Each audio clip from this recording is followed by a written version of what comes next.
नमस्कार दोस्तों, भारत एक सोच देख रहे हैं आप। दोस्तों, लोकसभा चुनाव हमारे सामने हैं और इस वक्त हम लोग चुनावी यात्रा में निकले हुए हैं। हम जो अलग अलग लोकसभा क्षेत्र हैं वहां पर चुनाव कवर कर रहे हैं। अभी हमने नगीना क्षेत्र का चुनाव कवर किया है और अब हम मुजफ्फरनगर और उसके बाद कैराना की तरफ बढ़ेंगे, मेरठ की तरफ बढ़ेंगे।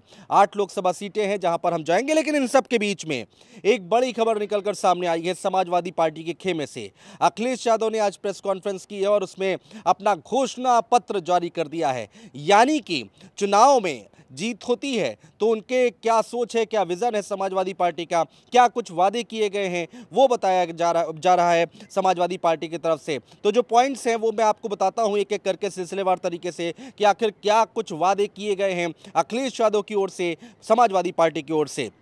घोषणा पत्र की जो बड़ी बड़ी बातें हैं दोस्तों, वो मैं आपको बताने जा रहा हूं। पॉइंट नंबर 1, जिसमें सभी किसानों के ऋण साल के अंत तक माफ किए जाएंगे, यह अखिलेश यादव की तरफ से वादा किया गया है। दुग्ध एवं किसानों को स्वामीनाथन की रिपोर्ट के अनुसार एमएसपी दी जाएगी। एमएसपी जिसकी चर्चा बहुत दिनों से हो रही है, किसान आंदोलन किया जा रहा है एमएसपी को लेकर और उसकी सहूलियत देते हुए दिखाई दे रहे हैं अखिलेश यादव कि अगर यहाँ पर उनकी सरकार बनती है या फिर वो सत्ता में आते हैं या फिर उनकी जीत होती है तो इन सारे मुद्दों को सदन में उठाया जाएगा। इसके साथ ही साथ किसान आयोग का गठन किया जाएगा, ये तीसरा पॉइंट है जिसमें बात कही गई है अखिलेश यादव की ओर से।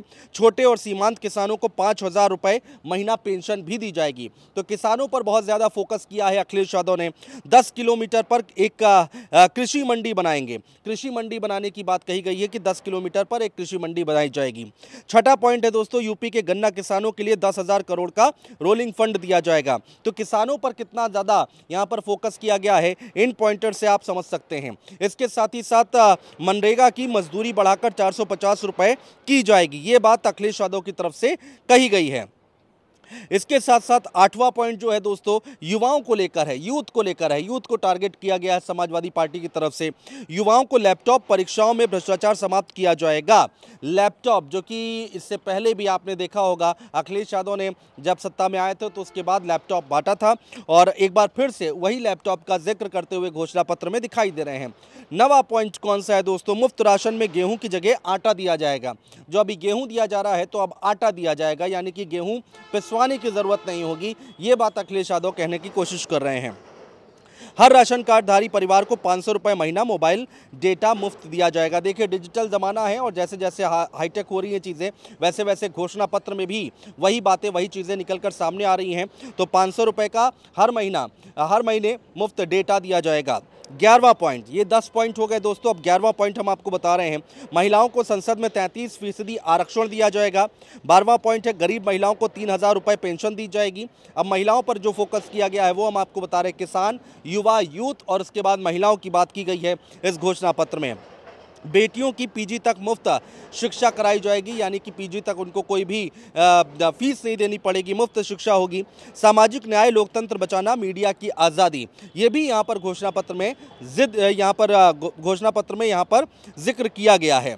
2025 में जातीय जनगणना की बात कही गई है। वो जातीय जनगणना का मुद्दा जो लगातार समाजवादी पार्टी और अखिलेश यादव उठाते आए हैं और घोषणा पत्र में भी इसका जिक्र किया है।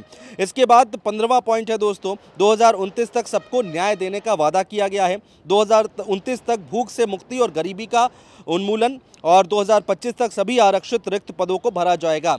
जो भी रिक्त पद हैं, अभी जो भी खाली पद पड़े हुए हैं उनको भरा जाएगा। निजी क्षेत्र में सभी की भागीदारी की जाएगी। तो ये तमाम बातें देखिए अखिलेश यादव की तरफ से कही गई हैं। घोषणा पत्र में बहुत सारे बातें, वादे किए गए हैं।